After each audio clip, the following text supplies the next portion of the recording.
नमस्कार। मैं हूं जम्मू आनंद। करता हूं सीधी बात। आखिरकार शरद पवार, उनकी जो योजना है वो योजना आज बाहर आ ही गई। उनकी योजना के मुताबिक ये बात तय है कि आने वाले दिनों में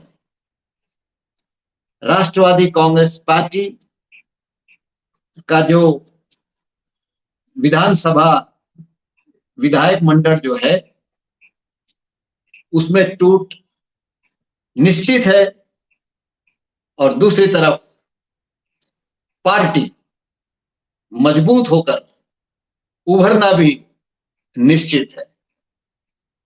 शरद पवार, जिन्होंने एक कार्यक्रम में अपने पद से मुक्त होने का और राजनीति से एक हिसाब से अपने आप को दूर करने का जो ऐलान था, उस ऐलान के बाद जो घटनाक्रम बड़ी तेजी से महाराष्ट्र के अंदर घटी, खास करके राष्ट्रवादी कांग्रेस पार्टी में एक प्रकार से भूचाल मच गया था। हमने देखे लगभग वरिष्ठ जो नेतागण थे वो यही कहते थे कि ये शरद पवार जी का इस प्रकार से उनका निर्णय सार्वजनिक करना, इसके पहले ऐसा कभी नहीं हुआ। क्योंकि शरद पवार जी की जो कार्यशैली है वो कार्यशैली में सामूहिक नेतृत्व की बुनियाद है। इसलिए जब कभी भी उनको कोई बड़ा निर्णय करना होता है तो तमाम नेताओं को वो बुलाते हैं, उनके साथ बातचीत करते हैं, उनके साथ उनके दिमाग में जो चल रहा है उसके बारे में साझा करते हैं, राय लेने की कोशिश करते हैं और उसके बाद अपना एक मत वो बनाते हैं। लेकिन इस वक्त सारे नेताओं को इस बात का बड़ा आश्चर्य था, अंदर से उनको दुख भी था कि उम्र के इस पड़ाव में ऐसा क्या बात है और ऐसी क्या बात हुई है कि शरद पवार इतना बड़ा निर्णय लेते वक्त किसी को भी उन्होंने विश्वास में नहीं लिया। किसी भी नेताओं के साथ कभी भी उन्होंने उनके इस दिल के अंदर की जो एक भावना थी उसको उन्होंने साझा नहीं किया। इसलिए सारे लोग थोड़ा बहुत आहत भी महसूस कर रहे थे और दुखी भी थे। शरद पवार जी का ये जो ऐलान था, ये पक्की बात है, ये ऐलान उनकी बेटी सुप्रिया सुले इनको जरूर मालूम था। इसीलिए सुप्रिया सुले जी ने कुछ दिनों पहले ये वक्तव्य दिया था कि दो बड़े धमाके होने जा रहे हैं। सुप्रिया सुले जी को छोड़कर शरद पवार जी का ये प्लान किसी को नहीं मालूम था। ये लगभग जब शरद पवार जी आज कार्यकर्ताओं को संबोधित करते हुए दो बातें उन्होंने कही। एक कि ये उनकी गलती हुई कि बिना विचार विमर्श किए सीधा ऐलान कर दिया कि मैं पद से हट रहा हूं। दूसरा, उन्होंने ये भी कहा कि मीटिंग कल है जो कमेटी उन्होंने बनवाई, और मुझे भी जो निर्णय लेना है, मैं पिछले 2 दिन में महाराष्ट्र में जो माहौल बना और खास करके राष्ट्रवादी कांग्रेस पार्टी के कार्यकर्ता, सभासद, समर्थक, उनकी जो राय और उनकी जो भावनाएं जिस तरीके से सामने आई है, और कुछ कार्यकर्ता तो बंबई में डट गए हैं, तो उनके भावनाओं को मैं ध्यान में रखूंगा और उनके भावनाओं के खिलाफ मैं नहीं जाऊंगा। ये एक संकेत है कि शरद पवार जी कल जो है वो अपना जो इस्तीफा है, देखिए उन्होंने कोई इस्तीफा कोई लिखित पार्टी को दिया नहीं, लेकिन उन्होंने जो अपना एक राय सार्वजनिक की, वो उस राय को वापस ले लेंगे। लेकिन सवाल इस बात का है कि शरद पवार जी ने इतना बड़ा कदम जो उठाया है, उसके पीछे क्या राज है, ये राज को समझना बहुत जरूरी है। और एक ऐसा वक्त जब स्वयं शरद पवार ने कई बयान देकर संभ्रम की स्थिति पिछले 10-12 दिनों में निर्माण की।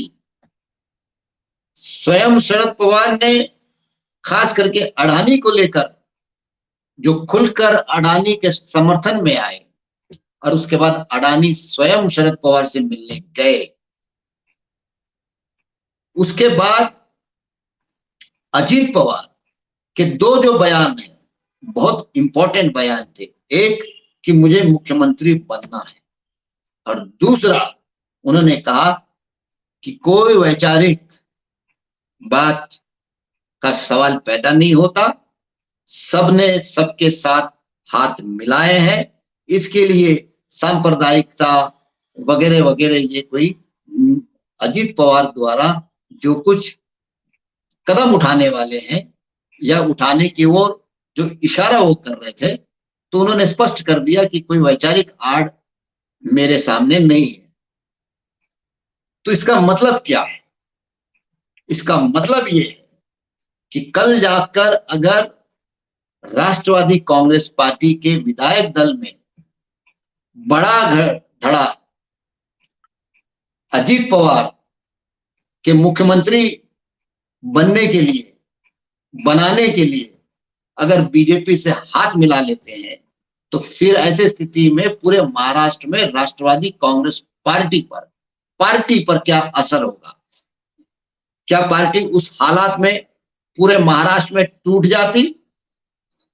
ये एक संकट था। दूसरी बात यह है कि शरद पवार ये तय है कि अजीत पवार को मुख्यमंत्री बनते हुए देखना चाहते हैं। शरद पवार अजीत पवार को महाराष्ट्र के मुख्यमंत्री के रूप में देखना चाहते हैं, और उस मुख्यमंत्री बनने में बीजेपी के साथ भी अगर जा सके तो शरद पवार को कोई इस पर शिकायत नहीं हो सकती है। शरद पवार सिर्फ इस बात की तैयारी कर रहे थे कि पार्टी जो है, पार्टी में किसी प्रकार की भगदड़ ना मचे।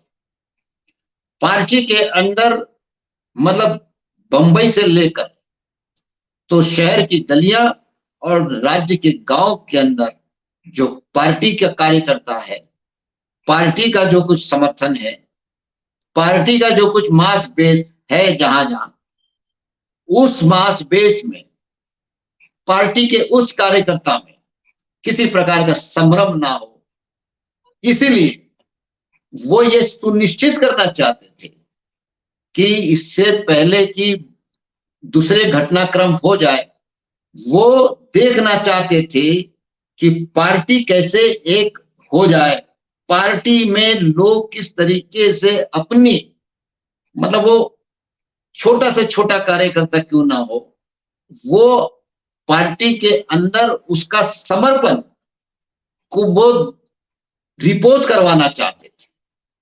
मतलब यह है कि शरद पवार ने जो पदमुक्त होने का जो विचार सार्वजनिक किया, उसके पीछे दो उनको मंशा थी जो पूरे होते हुए आज नजर आ रहे हैं, या यह कहें कि ये दो लक्ष्य को साधने के लिए ही उन्होंने ये एक चाल शरद पवार ने चली, जिसके मुताबिक आने वाले दिनों में राष्ट्रवादी कांग्रेस पार्टी के विधायक मंडल में बड़ी फूट होने वाली है, और अजीत पवार मुख्यमंत्री के रूप में शपथ ले सकते हैं, और दूसरी तरफ राष्ट्रवादी कांग्रेस पार्टी एक पार्टी के नाते उसकी जो एक एकता है वो भी उतनी मजबूती के साथ मतलब कायम रहे।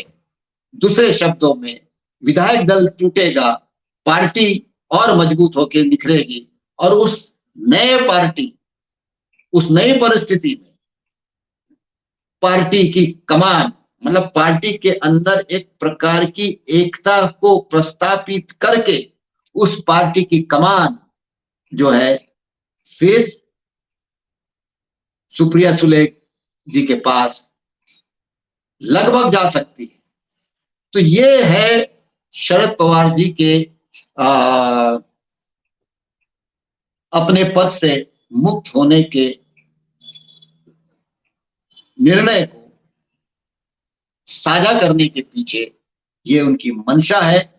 और आज दोपहर को लगभग शरद पवार जी का ये जो मकसद है, इस मकसद को उन्होंने उजागर कर दिया।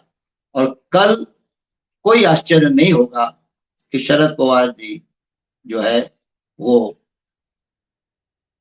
अपने पद पे कायम रहने का फैसला होगा और एक प्रेस कॉन्फ्रेंस भी वो करेंगे जिसमें वो कहेंगे कि जन भावना का आदर करते हुए पार्टी के कार्यकर्ताओं और पार्टी के नेताओं की भावनाओं का आदर करते हुए मैं अपने राय को जो है वापिस लिया हूं और मैं इस पद पे बना रहूंगा। आज के लिए बस इतना ही। कल फिर नए मुद्दे के साथ मिलेंगे। धन्यवाद।